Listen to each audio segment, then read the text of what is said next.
बांकीपुर में प्रशांत किशोर जीत गए। इस जीत के पीछे की असली वजह क्या हो सकती है? आप सोचते होंगे कि इस जीत के पीछे वजह जो है ये हो सकता है कि भरत तिवारी इनकाउंटर का मामला, बांकीपुर में बंटी यादव की हत्याकांड का मामला, नीट छात्रा को न्याय नहीं मिला, इस वजह से नाराजगी कहीं ना कहीं लोगों के अंदर थी। आप सही सोच रहे हैं, ये मुद्दे हावी थे। बांकीपुर में हमने ग्राउंड रिपोर्टिंग की है, हमने देखा है, लोगों से बातचीत की है। भाजपा ने जिस तरीके से बिहार के अंदर चीज़ें बनाई और लोगों को न्याय की उम्मीद न दिखी, जिसका नतीजा आज बांकीपुर में दिख गया।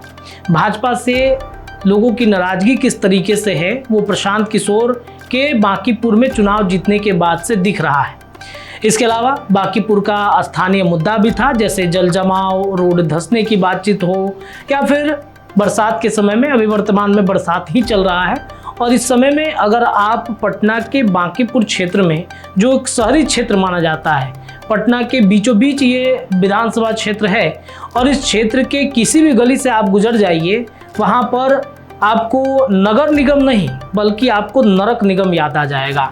जो स्थिति पटना में इस वक्त दिख रही है, फिलहाल नगर कर्मचारी हड़ताल पर हैं, सफाई कर्मचारी हड़ताल पर हैं, वो तो है ही, बावजूद इसके पटना में अमूमन दिनों में जब बरसात हो जाती है तो नरक जैसी स्थिति बन जाती है। हमने कई वार्ड में जाकर ग्राउंड रिपोर्टिंग की, लोगों से बातचीत की। मंदिरी नाला बना देने से पटना का सौंदर्यीकरण नहीं हो जाता है, पटना को साफ सफाई रखना भी बेहद ज़रूरी है। गली में आप चले जाइए, वैसे ही कचड़े का अंबार लगा रहता है। बरसात के दिनों में आपके जूते, आपके चप्पल, यहाँ तक कि आपके पैंट के पीछे छींटा ना पड़े और आप कोसते हुए न निकले, ऐसा हो ही नहीं सकता है। ये भी एक मुद्दा था। प्रशांत किशोर घर घर जाकर चाय पर चर्चा करते थे। हालांकि प्रशांत किशोर ने कभी जाति की बातचीत नहीं की है, बावजूद इसके बांकीपुर में जो कुछ भी परिणाम सामने आया, इसमें एक चीज़ तो स्पष्ट दिख गया कि जो सवर्ण समाज है, जो निर्णायक वोट बैंक कही जाती है बांकीपुर की, वो भी भारतीय जनता पार्टी से नाराज है। 2-3 दिन पहले मैंने एक खबर किया और इसमें बताया कि भारतीय जनता पार्टी से भूमिहार, ब्राह्मण, राजपूतों का मोह भंग कैसे हो रहा है, उसकी तस्वीर आप जान लीजिए। एक एक करके इनसे जुड़े जो नेता होते हैं, उन नेताओं का जो पर है भारतीय जनता पार्टी, वो कतर रही है। देवेश सिंह जो MLC थे, भूमिहारों के चेहरे कहे जाते थे, हालांकि उन्होंने कभी मुद्दा विधान परिषद में उठाया नहीं था, लेकिन एक चेहरा जिसको कहा जाता है कि बैरो खिलाड़ी के तौर पर रखा गया था भूमिहारों के लिए, उनको सिर्फ इसलिए हटाया गया क्योंकि कुशवाहा, उपेंद्र कुशवाहा के बेटे जो हैं दीपक प्रकाश, उनके कुर्सी पर खतरा ना जाए, उनके मंत्रिमंडल पर खतरा ना जाए। मैंने ये भी कहा कि क्या कुशवाहा कुर्मी की जो पार्टी है वो भारतीय जनता पार्टी बनते चली जा रही है? कई लोगों ने कई तरह की बातें भी कमेंट में लिखी है, लेकिन सच्चाई वो भी जानते हैं जो कमेंट कर रहे हैं। धीरे धीरे वो जो लॉबी है भारतीय जनता पार्टी के अंदर सवर्णों का, वो कैसे हाशिए पर जा रहा है, उसकी खबर मैंने बता दी। नाराजगी ये भी थी और यही वजह था कि बांकीपुर में जो निर्णायक वोट बैंक कहा जाता है, वो वोट बैंक कहीं ना कहीं खिसका। इसके अलावा एक और बड़ी बात है, जिस लॉकुश समीकरण की हम बातचीत कर रहे हैं कि भारतीय जनता पार्टी लॉकुश समीकरण के आधार पर चल रही है, वो कुर्मी कहीं ना कहीं बांकीपुर में नाराज हुआ और नाराजगी की वजह सिर्फ और सिर्फ नीतीश कुमार थी। और आज अनंत सिंह ने तो साफ तौर पे कह दिया कि नीतीश कुमार को कभी भारतीय जनता पार्टी कुर्सी पर बैठा देती है तो कभी हटा देती है। मतलब नीतीश कुमार इतने बड़े चेहरा हैं लॉकुश समीकरण के, कुर्मी समाज के इतने बड़े चेहरा थे, यहाँ तक कि जनता दल यूनाइटेड के अंदर चाहे वो किसी भी जाति का नेता, विधायक, मंत्री हो, वो नीतीश कुमार को ही अपना सर्वमान्य नेता मानते आ रहा है। ये अनंत सिंह ने भी माना था और अनंत सिंह के जेल से बाहर निकलने की वजह भी नीतीश कुमार ही थे। तो आज उन्होंने खुल के कह भी दिया कि बांकीपुर में जो नतीजा आया है वो नीतीश कुमार को जबरदस्ती कुर्सी से हटाने का नतीजा है। तो जो EBC समाज है वो नीतीश कुमार के कुर्सी से हटाए जाने के बाद से भी नाराज थी और यही वजह थी कि बांकीपुर में इसका असर दिखा है। दूसरी तरफ अब चलते हैं राजद की तरफ। राजद का जो कोर वोट बैंक होता है MY समीकरण, जिसे माई समीकरण कहा जाता है, उसमें नाराजगी किस तरीके से दिखी? तो रेखा गुप्ता जब नामांकन करने के लिए जा रही थी, जब उनका नाम प्रस्तावित हुआ कि राष्ट्रीय जनता दल से रेखा गुप्ता चुनाव मैदान में उतरेंगी, तो सुरेंद्र यादव जो सांसद हैं राष्ट्रीय जनता दल से, उन्होंने तो ये कह दिया कि हम तो रेखा गुप्ता को जानते तक नहीं हैं, इसके अलावा बाकी के जो 4 सांसद थे उसमें कोई भी व्यक्ति रेखा गुप्ता के प्रचार प्रसार में नहीं आई। यहाँ तक कि मीसा भारती जो एकमात्र सांसद हैं, महिला सांसद राष्ट्रीय जनता दल में, वो भी नहीं आई प्रचार प्रसार करने के लिए।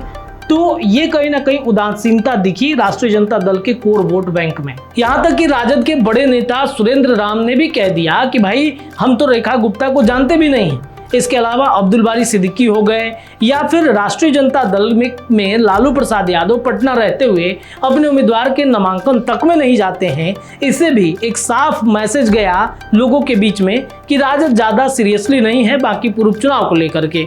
इसके अलावा नॉमिनेशन से लेकर आप चुनाव प्रचार के 2 दिन पहले तक तेजस्वी यादव का विदेश दौरा, ये भी राष्ट्रीय जनता दल के अंदर जितने सारे कोर वोट बैंक हैं, खासतौर पे मुस्लिम समाज है, वो भी नाराज दिखा। विधानसभा का सत्र चलता है तो तेजस्वी यादव गायब रहते हैं। मुसलमानों के हित की बात कभी लालू प्रसाद यादव किया करते थे, लेकिन तेजस्वी ने क्या किया?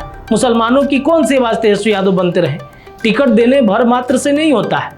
मुसलमान ये सोचते हैं कि हमारा पैरवीकार करने वाला कौन है। बिहार में लालू प्रसाद एक समय में थे और हमेशा उन्होंने मुसलमानों की बातचीत की है, यादव की बातचीत की है, अति पिछड़ा की बातचीत की है, लेकिन तेजस्वी यादव कब बात करते हैं? तो इस वजह से भी नाराजगी उनकी दिखी। तो कहीं ना कहीं राजद में भी जो MY समीकरण था वो खिसका। प्रशांत किशोर ने कभी भी बांकीपुर चुनाव के दरमियान प्रचार प्रसार करने के दौरान किसी भी एक जाति को टारगेट नहीं किया और ना ही उन्होंने कहा कि आप जाति देखकर वोट कीजिए। प्रशांत किशोर जब भी गए हैं तो उन्होंने आने वाले भविष्य के बारे में बातचीत की है, अपने बच्चों के हिसाब से वोट देने की बातचीत की है। उन्होंने बिहार में जो कुछ भी हुआ, चाहे वो भरत तिवारी इनकाउंटर मामला, चाहे वो बंटी यादव हत्याकांड हो, चाहे अन्य तरह की घटनाएं हैं, नीट छात्रा की जो बातचीत हमेशा होती रही है, न्याय नहीं मिला, नीट छात्रा के मामले में भूमिहार समाज कैसे एकजुट दिखा, वो भी तस्वीर हमने देखी है। तो कहीं ना कहीं इन तमाम जो जातियां हैं, इन जातियों का मोहभंग अब अलग अलग दलों से हो रहा है। सवर्णों का मोहभंग भाजपा से, तो MY समीकरण का मोहभंग अब हो रहा है राष्ट्रीय जनता दल से।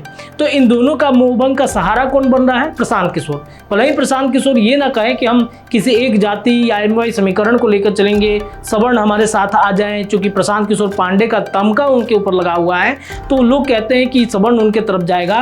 लेकिन यहाँ तो सबसे जो कोर वोट बैंक कहा जाता है, जो बदलाव बांकीपुर में करते हैं कायस्थ समाज, वो भी जाकर प्रशांत किशोर को वोट दे दिए।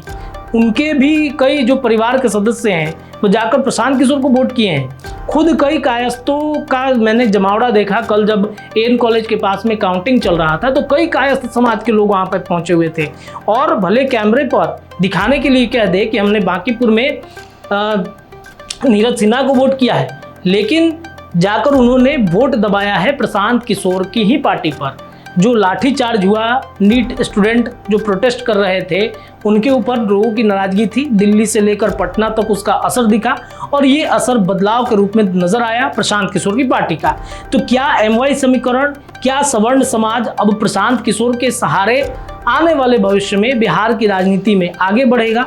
क्या 2029 और 30 के चुनाव में भारतीय जनता पार्टी के लिए बड़ा मुश्किल होने वाला है? आप क्या सोचते हैं? अपनी राय कमेंट में रखिए।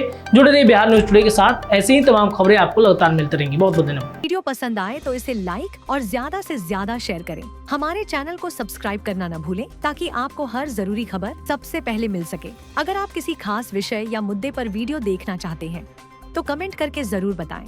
आपकी राय हमारे लिए बेहद अहम है।